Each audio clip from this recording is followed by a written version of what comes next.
You know we're going to be just as weird in this new series because it's a new series, but we're here to be weird. Justin's dancing in the background with us. Oh, welcome, my friends. We are live with a technically brand new series, but it's still a lot of the same stuff we've been talking about. We just had this recognition that the Inner Tapestry series might not share with our listeners what the heck that means versus this new title, Breaking the Barriers, I think says exactly what Red and I are here to do.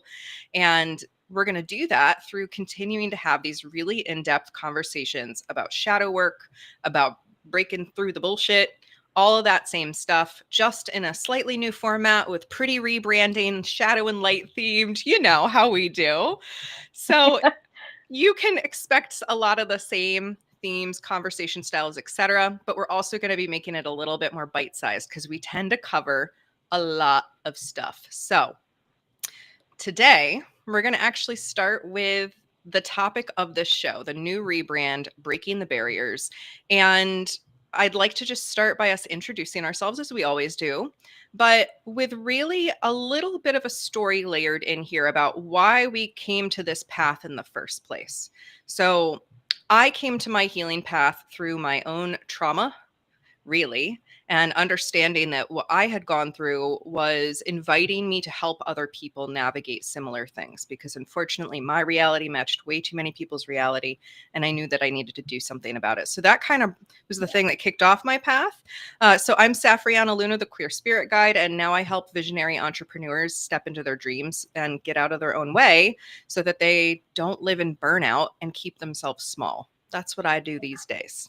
Red, what about you? Well, my name is Red Moon Eagle. I'm a psychic catalyst, a teacher, and a healer. And how I came to this spot is a long, sorted, convoluted story all over the place.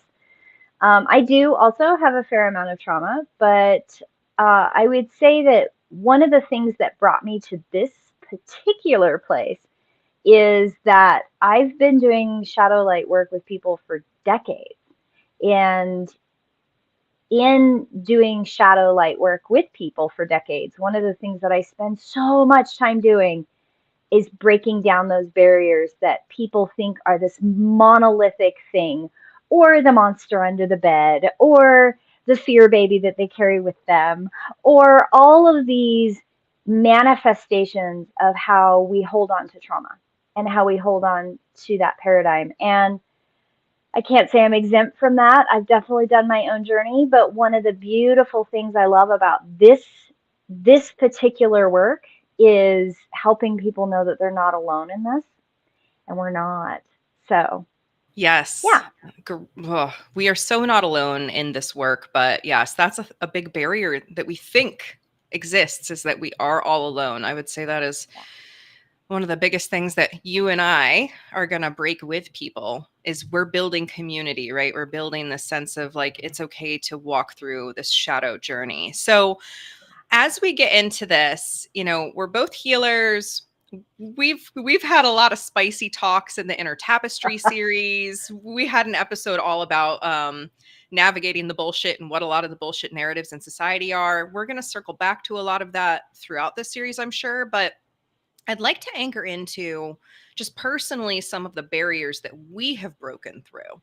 So we're going to get into today, like what some of those barriers look like that people experience, but like our own barriers. So when I think of what the major barriers I've broken through are, it is that generational trauma barrier that I experienced, right? My family system had a very big trauma narrative, and I thought for a long time that was just going to be it. That was my fate. This is what I have to live with. So I broke through that. I broke through the barrier of getting out of domestic violence as an adult. This is a huge barrier that Mhm. not a lot of people talk about, but unfortunately, Right. many of us have to break free from. Yeah. And then the barrier of building my own business in a capitalistic system that wants us to work for other people for pennies and, you know, Hmm. suffer and really drag ourselves down into unhealth and burnout. So breaking free from that barrier was huge, especially after the trauma of trying to build a business once and it being in that domestic violence relationship. So like Right. getting where I am now, doing what I'm doing, I had to break free from quite a few things. So what would you say are some of the biggest barriers you've broken through to get where you are today? Um, the first thing that comes off the top of my head is my frustration that time didn't hurry up so I could start doing my work sooner, right?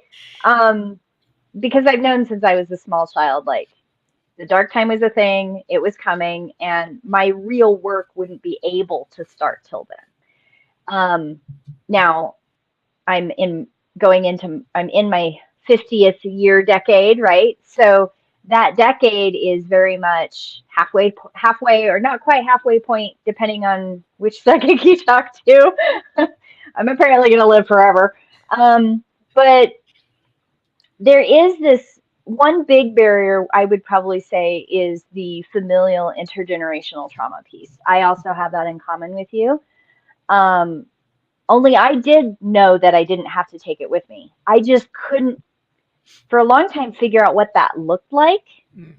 um, because I felt that there was somehow maybe more I needed to be responsible for in that family. And it took me a little to kind of go, you know, I love them, but I don't have to carry them. And that was a really tough thing. Um, I didn't go through the same domestic violence issues that you did. I had some different ones, and I am happy to share these stories because I'm very transparent with them. But when you deal with anything that has to do with domestic violence, strangulation, physical, emotional abuse, all those things carry weight, and it was a barrier that I had to, and it was decades of working on it. And this is one of the things that I would love to talk about in the future is also like you don't wake up one day and say, okay, this is my barrier and I'm going to break it today. It took me decades to work through some of these things. And I thought I was on the fast track. Come to find out, I was on the slow track. Um, but the other thing is the societal barriers, not just of building a business in capitalism, but also the societal barriers of people's perception of women. Mm-hmm. And that part is the one that I am breaking every rock I can find with the biggest sledgehammer because I've known for a long time that it takes the community to help that become that reality. And the Me Too movement was definitely Mm-hmm. a wonderful thing. But this is a continuation of our mothers and great grandmothers' work. Yeah. And my mother's generation fell down. They gave up. They went, oh, we had Roe v. Wade passed. We just can like now slide. If only, And right? they quit working. They quit working, and they did not teach us how to continue the work. And that's a big barrier that I'm working on right now. So I would say those are probably the influential barriers for me. Yeah. Ugh. And all like see the overlap between us, right? And the slight differences. And I think that just so many more of us are walking around with these invisible barriers that people just have Mhm. no idea. But then there are very visible barriers in the world right now. There are these literal systems in place to keep certain kinds of people from accessing certain things. And so Yeah, that is what this program is ultimately about, is unpacking whether it's the barrier of knowledge, right? The barrier of access, the barrier of literally not knowing something about yourself. Like all of those yes, things we're going to be working on, and speaking up against the bigger things that are in yeah. society that you and I can't fix on our own, right? It takes building the No, community, it takes building yes, the circle. I saw a meme this morning that was like, tell me the real reason for polyamory. It's like one of those memes where it escalates and like there's more satisfaction in the meme showing like, yeah, we're getting closer, right? And one was like, yeah. I'm in polyamory for the sex, and the face is like meh. And then it was like, I'm in polyamory for, I don't remember what the middle one was, but it was something about, oh, for like for loving multiple people, and it was like meh. And then it was like, I'm in polyamory to have a group large enough to cause a rebellion. Yes, And I'm like, yes. there we go. So There it we does go. take community to break down these Yeah. barriers. So let's talk about what some of those look like? So we've got societal barriers, emotional, spiritual, systemic, and we've already mentioned a couple of them, right? Domestic violence, assault, any form of physical trauma against one's body or emotional trauma is going to create an internal barrier, and sometimes external ones, towards accessing self-love, self-awareness, safety in our bodies, etc. Yep. So anything you want to say about that? I would say part of the barriers, you mentioned it briefly, but the unknown barrier, like the barrier is there, but you can't articulate it. For me, that would have been the autism ADHD I've had my whole life. And there are so many people out there, especially women, that are not being heard and not being taken care of or allowed to have that space with their disabilities, no matter what the disability is. Because when you have neurodiversity, you also have physiological disabilities that often come with it. And the women's ability to self-advocate in medical situations, we are gaslit left and right. Yeah. And often by other women who are go through the medical system in isolation and feel like they have to talk about flight and fight, right? So that's just a small example of the bigger systemic unseen scene, right? Like we all know it's there, we all encounter it, but nobody wants to talk about it enough to change it, right?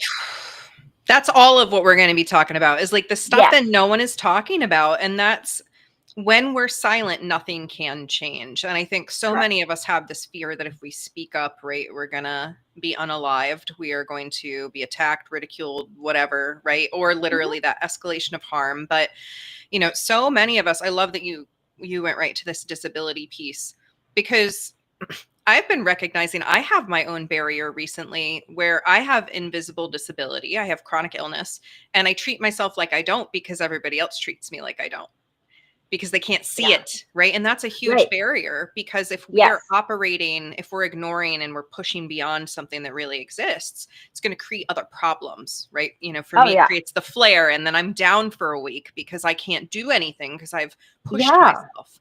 So that's a huge thing, like how these disabilities or invisible illnesses or brain wirings, you know, show up in these different ways. Yeah. You know, I talk about it a lot, and we've touched on it in other shows. So go back and listen to all the other 23 if you're looking for something to listen to and you're bored. I talk about the wheel of self-care, or the 5 pillars of self-care, and I talk about them ad nauseum, because I'm not talking about the code word for going out and spending $150 on a spa. I'm not talking about irresponsible spending or other unhealthy things. I'm talking about looking at what your foundation for self-care is.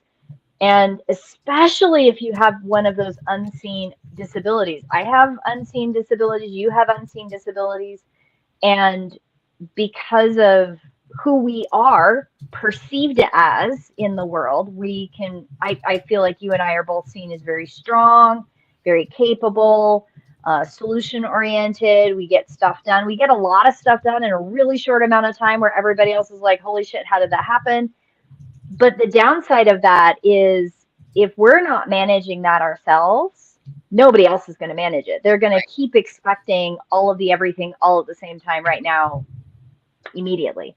And I do a lot of, and I know you do too, like, okay, yes, I would like to do this, but I want to be honest, like I can't, or it's not going to be in a week, or it's not going to be in a month, it's going to be a while.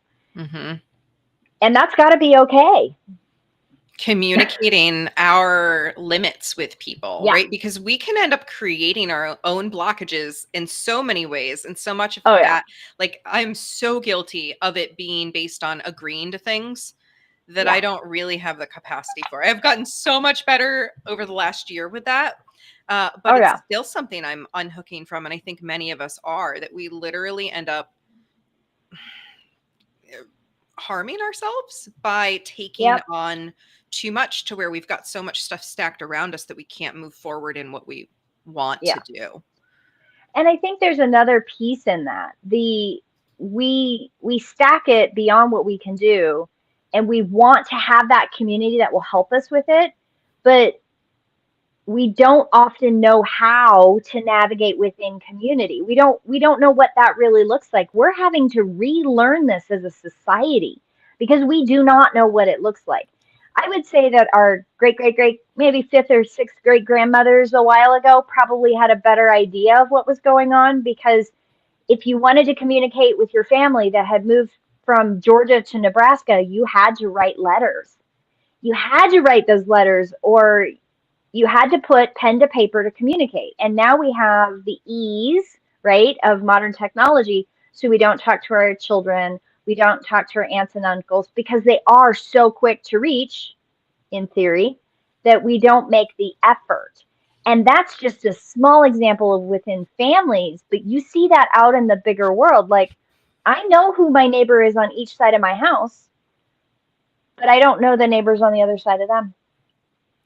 Yeah. And I know that I don't. I've actually gone and knocked on doors to try to deliver things, and then they're not home. And so I have tried to branch out.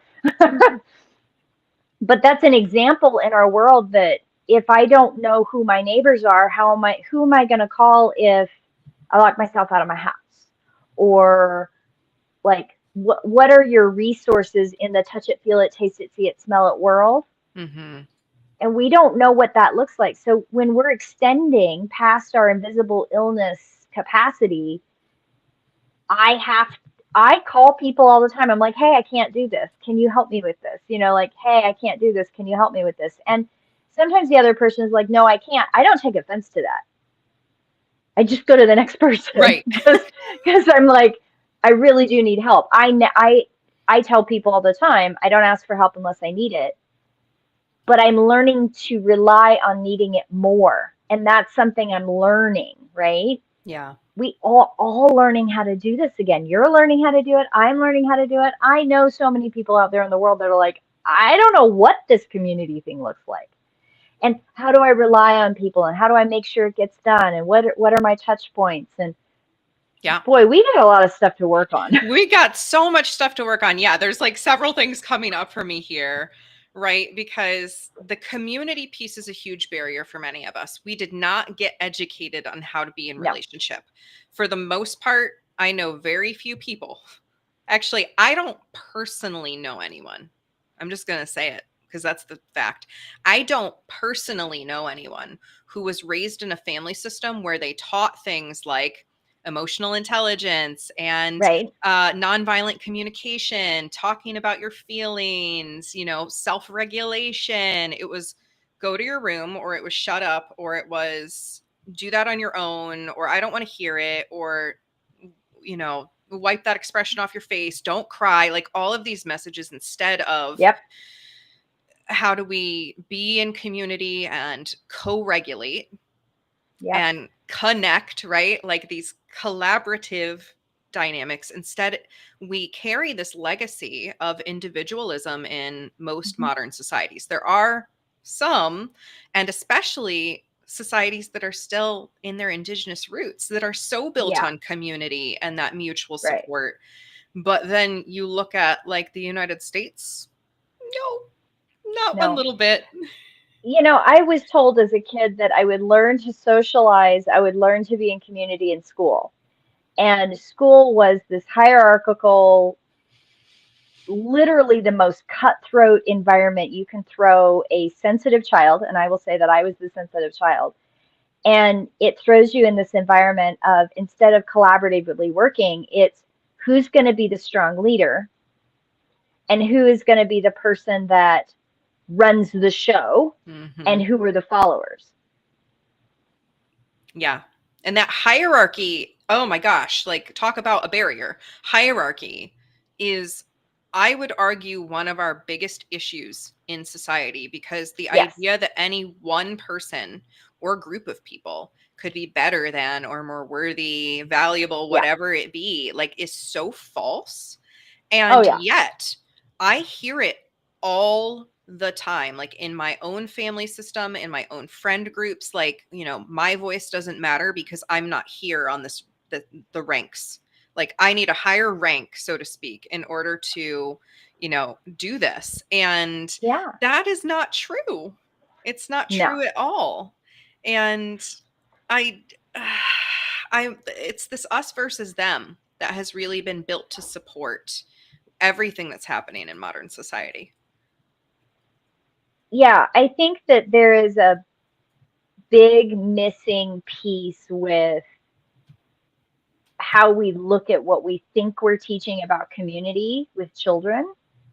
Um, I think that controversially, one of the best decisions I ever made was to live on the reservation with my kids when they were small. They got to see something different. Yeah. Um, I think it's influenced them in ways that they don't realize as adults.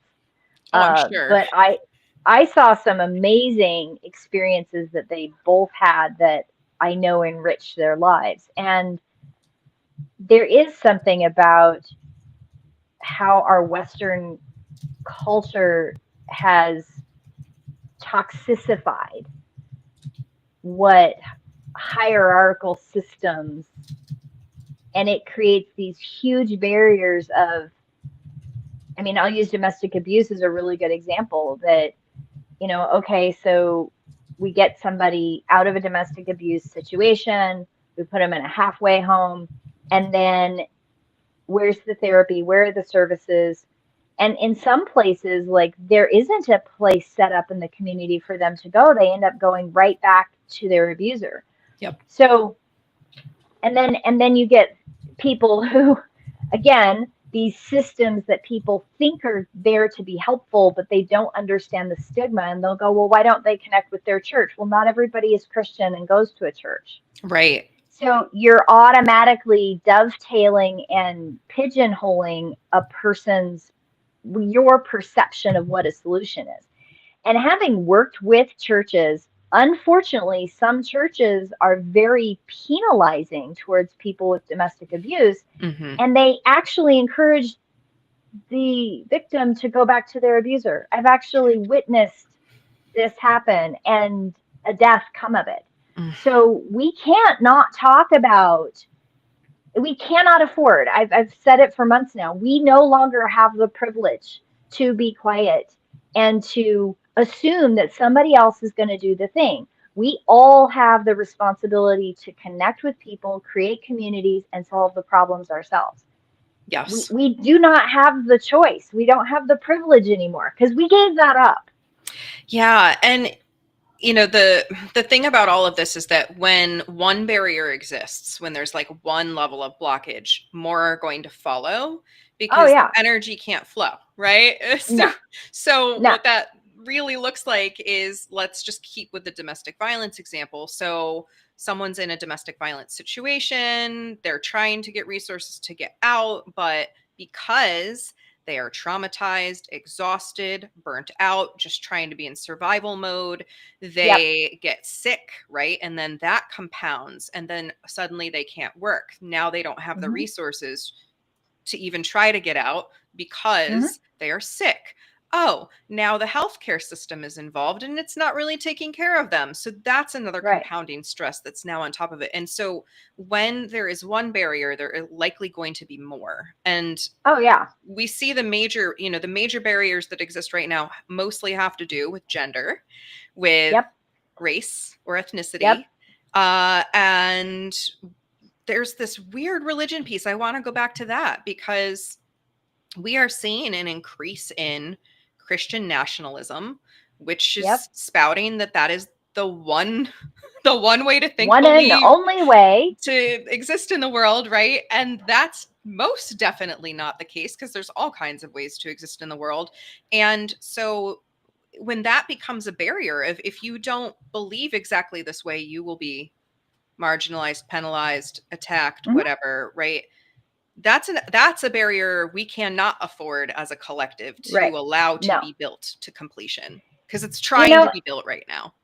Yeah, it is trying to be built, and it's been going on for decades. And one of the things that, and I'm going to point a finger at the baby boomer generation. I'm 100% kind of angry at them, and I'm going to admit that, because the baby boomer generation reaped the benefits of being able to vote, being able to go out and have a career, and they were like, okay, it's here. We don't have to worry about that anymore. We can worry about these other things.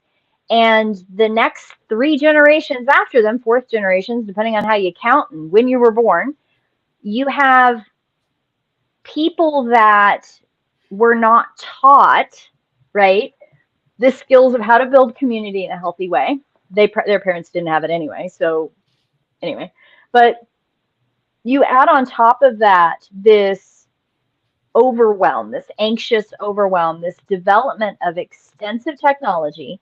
So more interconnectedness, a smaller globe, and you have generations of people who want to hold on to the old way, even though the new way is clearly moving forward with all of this technology. And you have this overwhelm, anxiety, people who haven't been taught skills. We have a huge dumbing down of the education system, which I witnessed as a teacher. It was awful. And you add all these things together, and it's not really a surprise. You have all of a sudden this trad wife or Christian national perspective. I had a conversation with somebody randomly at the co-op. I walked by, and she's like, "Oh my God, I love your dress." I wasn't wearing this one. I was wearing a different one. And she was like, "Oh, I just love these traditional trends that are coming through. Where did you get this outfit?" And I said, "First off, I am not part of a trend. These are my clothes.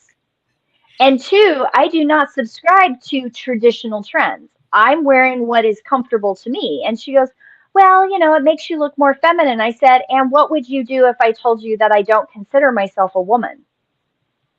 And she went, and I went, "I'm just asking a question for discussion purposes. You like my outfit, but what would you do with a different kind of conversation?" And she was like, "Well, I just assumed." And I went, "Exactly. I like to have in-depth conversations." And we did. We had a nice 10-minute conversation. I think I might have broken the poor woman's brain, and I I would apologize in imagine you advance. did.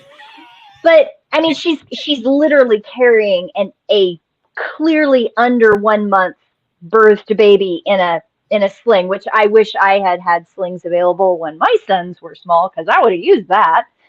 And she had a little girl running around beside her. It was an adorable moment, but it was also one of those moments where I took the opportunity to break the barrier of someone's assumption, because I do make a lot of my own clothes, and my style that I really enjoy, because I have to wear a brace a lot of the time for my ED, means that I gravitate towards clothing that fits my body shape naturally. So Victorian type clothing is very much, or Elizabethan, because I like that era too, or Henrician, because I like that era too, right? Like, so my love of history, my love of making things.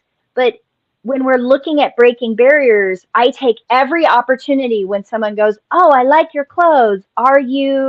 Is this for a religious thing?" Because of that whole trend thing, I go, "No, it's not religion." And it's interesting you should ask me that question. What would you think of? And then I just throw a question out that is clearly going to make their brain go Right. like the cartoon. Yeah, and I mean, we need to keep doing that, and it's also, I know for so many people it's anxiety provoking. I mean, I was literally trying to get my passport the other day, and I'm with my boyfriend, not getting my passport with my spouse, getting my passport Right. with my boyfriend, and the guy like had some confusion because he could see the marriage certificate that I'm Yeah. showing my name change on, and then he sees the guy who also has this paperwork who's not got the same last name, and he's like, Right. and I said something, and I said my spouse will need to renew their passport too, and so they'll need to bring in the marriage certificate. And he goes, "Oh no, he won't, because he didn't have to change his name when you got married." And I was just like, ugh. Assumptions. And Assumptions. I get those everywhere, but like those Oh yeah. assumptions are so everywhere about everything, and they are Mhm. creating barriers to people being themselves, to being understood or perceived in many cases. And so let's get into the impact. When Yeah. we don't break these barriers, when we don't talk Mhm. about them, when we spiritual bypass, when we try to do the toxic positivity thing, the Yep. impact is not great, No. right? And it is, No. people get so bogged down, so sick, so Yeah. depressed. Well, you have rising suicide rates. You have rising young people that are choosing to continue to isolate rather than to be with people because they don't have the skills. Mm-hmm. You have increasing health issues that come from isolation, physiological things like diabetes and chronic, you know, I have worked and have done a lot of work with coaching with toxic mold and chronic illness, and that leads into mast cell activation, that leads into fibro, that leads into MS, MCFS. Like there's so many things that happen when you're isolated, and with chronic illness that comes sometimes in conjunction with that. Not always one equals the other because there's so many factors, right? And you have people who then act out. And I'm going to speak on public shootings and these mass casualty events and the religious indoctrination that sometimes grabs people up when they're isolated and Mm-hmm. lonely. Yep. And you have young children that are going out and killing other children. You have people who are strapping bombs in their cars and driving into public places. And quote unquote, I actually heard somebody who's in their 80s say this the other day. What is our world coming to and how did we get here? And I gently said, as gently as I could, because a lot of people kind of gave up the ghost and quit participating, Blinders, right? right? And one of the things that's come up a couple times in conversations recently, and I volunteer with a group of organization that a lot of the members are in their 60s, 70s, and 80s. And I'm kind of the young person there, which says something because I'm not all that young. And one of the things that one of these older people said was, well, they're just not educated. And I was like, what do you consider educated? Right? Because Mm-hmm. I'm trying to find out where's the chink. And Right. this person said, well, they're not going to college. And I'm like, well, that's not necessarily true because we have had violent offenders go to college. They're graduated with master's degrees. I believe somebody who shot somebody recently might have had a advanced degree of some kind, you know? Um, and you're making an assumption that education solves everything. Isolation, medical issues, not understanding how to work with community. Also, people who are, I believe a military veteran did something like also do a blow a car up thing because they were mad. Educated, very pro American, right? Like we have these perceptions that anybody that does a bad thing isn't educated That or that they isn't themselves have a patriotic or flaw, right? right, that there's a flaw in their core beingness, right? And that's a barrier that I'm willing to talk about any day. Like, Yeah. stop this. Stop this. Anyone Something can snap. happened. Anybody can snap. I mean, unfortunately, I have had several burnouts in my life. Big, huge, complete, fall apart. I counted them up the other day and I think I'm at 8. And I went, I think that's a lot more than I thought. I mean, I thought maybe 3 or 4, but I actually like counted them up and I went, yeah, yeah, I just finished the 8th one. Let's not do this again. I don't want to ever do it again. And it was kind of an eye opener because burnout people think of is one thing. It looks like this one thing. My first 2, 3 burnouts didn't look like that. They were burnout, but they didn't look like the 8th one Mm-hmm. Yeah. because that stacks. And everybody has a point where they reach where they can't handle it anymore. Yeah. Everybody has that. And somebody who is talking about suicide, that's an edge. Somebody who's completely burnt out, that's an edge. Somebody who has mutism with their disability, which I have, that's an edge. All of these edges we all have.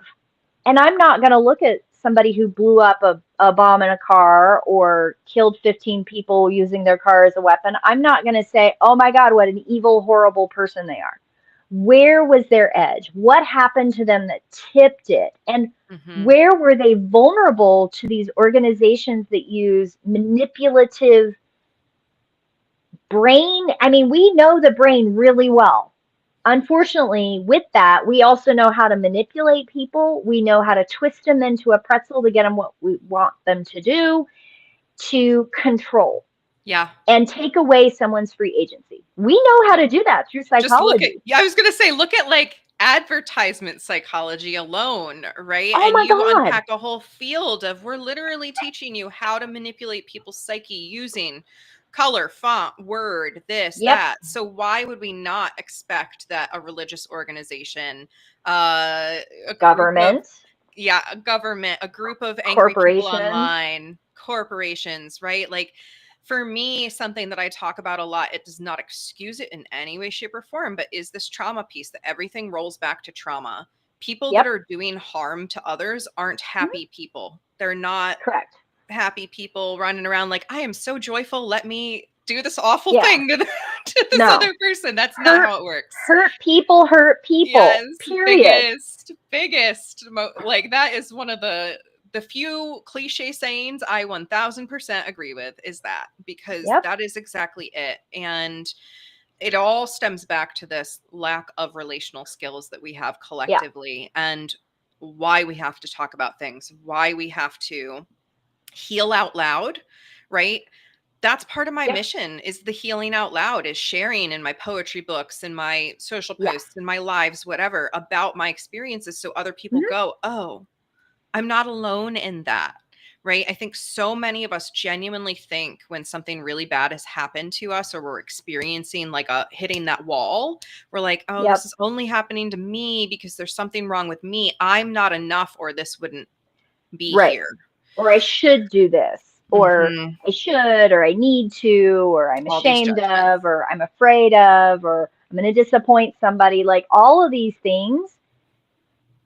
Wow, the decisions we make. And I'm going to be controversial and I'm going to say this, that I understand the role of organized religion in history from many different aspects. I Hmm. totally get it. And I can be compassionate and understanding towards that.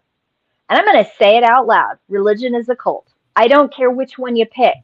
If somebody is telling you that you can't use critical thinking, if somebody's telling you that this is the only way to do it, you have a problem.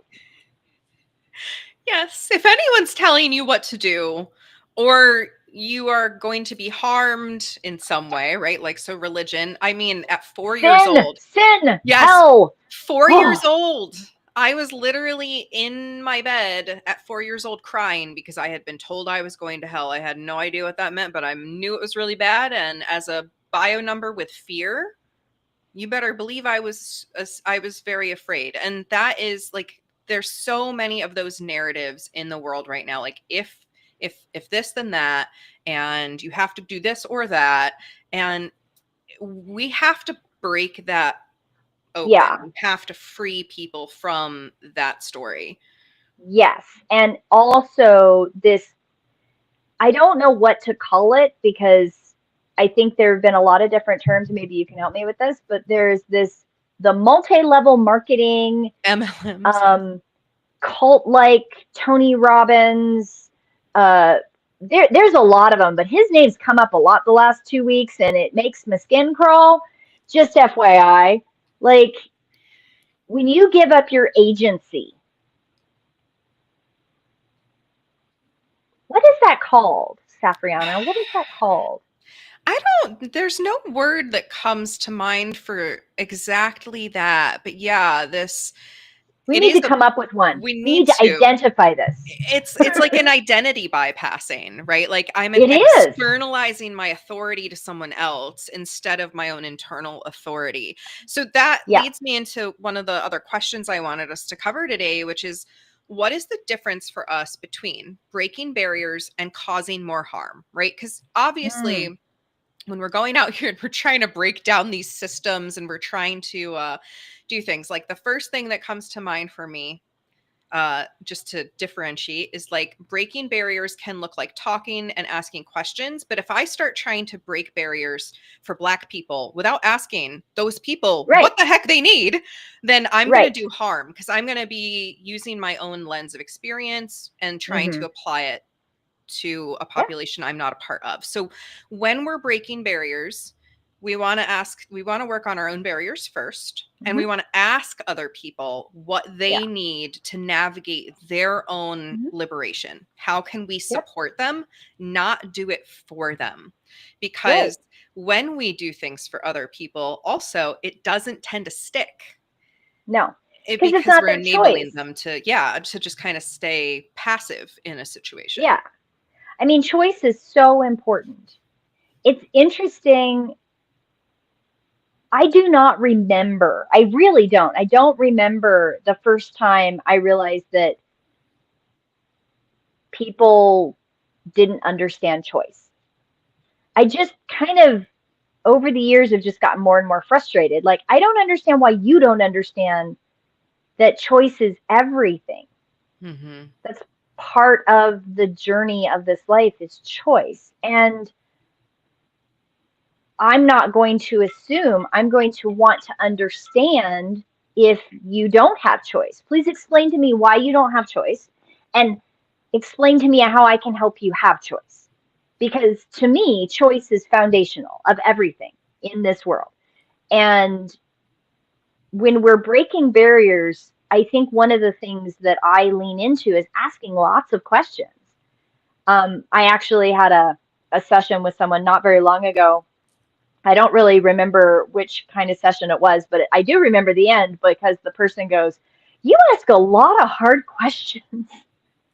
And I went, "Yeah, I do, because either I want to understand where you're coming from. If your answer is, I don't know, I want to know why you don't know. Mm-hmm. Because where did you give up your agency of choice that you don't know the answer to that question?" Yeah. Yeah. Oh my gosh. So teaching people boundaries, teaching them the power of choice, right? Yep.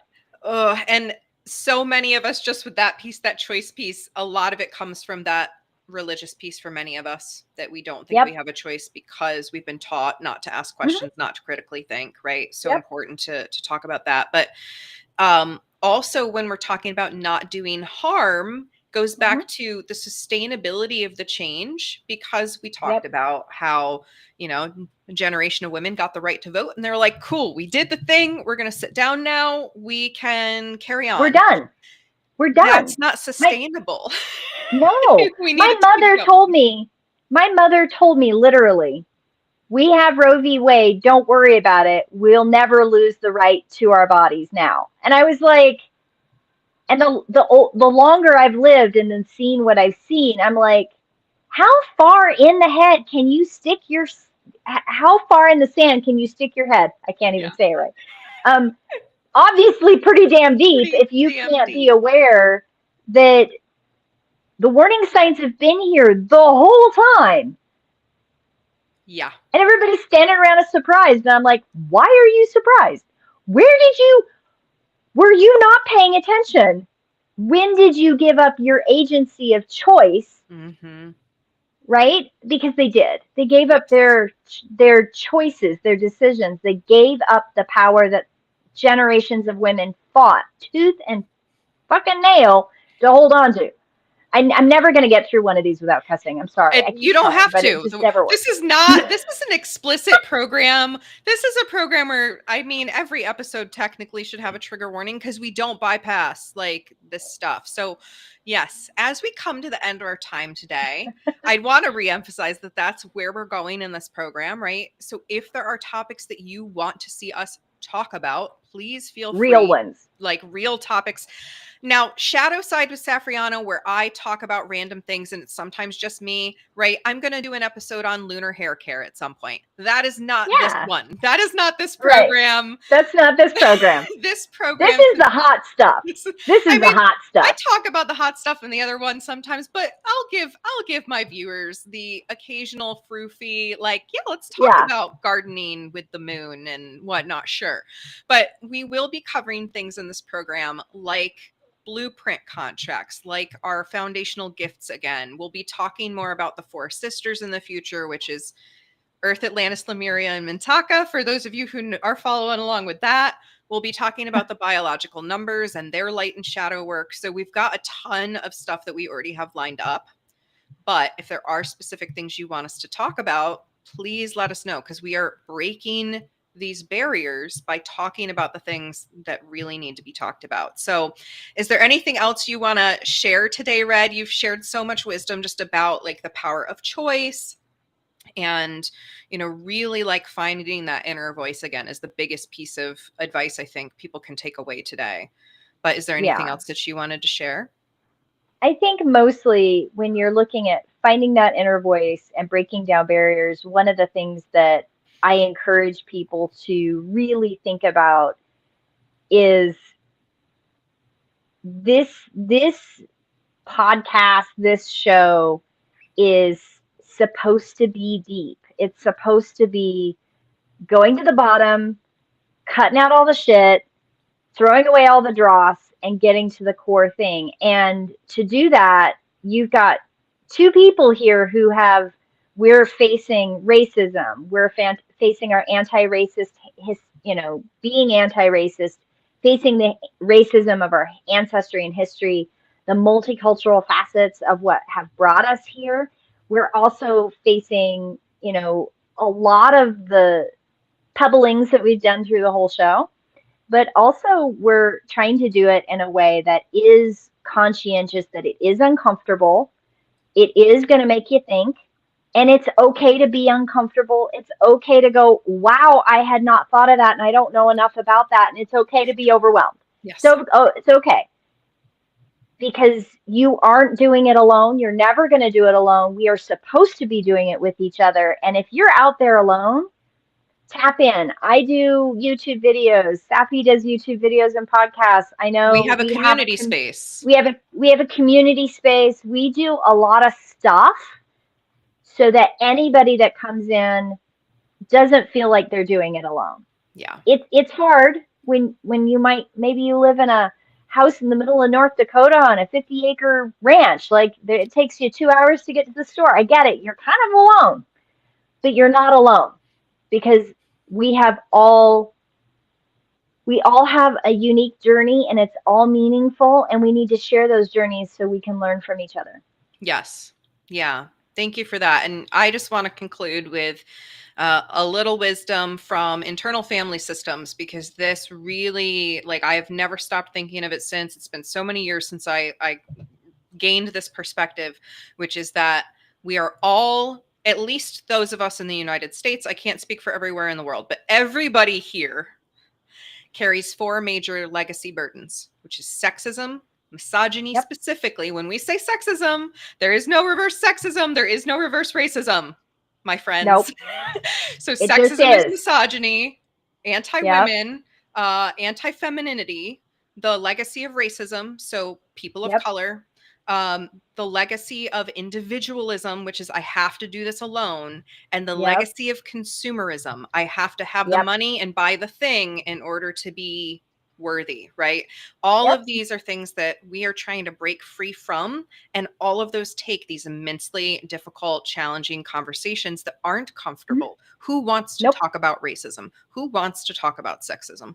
Right? They're hard. We don't want to do it, but I want to do it. Well, I want to do it. I know. I was going to say, I want to do it to break it down, but it's also this, like, no one is going into that going, oh, this is going to be the most joyful thing in the world, and I'm going to feel so, like, happy talking about it. It's the after result, when we can come together in community, when people can feel more understood and received and loved and accepted. Yes. That's the end result that we are looking for, and why we need to break these barriers. So yes. We will be back. This program is scheduled for every other Friday, unless we have something that's coming up. We're going to do a little bit of a better job just letting you all know in advance that we are going to be going live. It is 10:30 Mountain Time, so that's 9:30 a.m. Pacific Time, 11:30 Central, and then 12:30 noon p.m. Eastern Time. And then the replays are always available. So let us know if we Always. can support you in some way. We love you. We care about you. That's why we're having these conversations. Yes. And thank you for joining us. This has been amazing, and I'm excited for the next season. Yeah, so thank you all for listening. Let us know if we can support in any way. And until next time, I'm Safrianna Luna. This is my beautiful friend, Red Moon Eagle. We'll be back in 2 weeks. Bye for now. 2 weeks.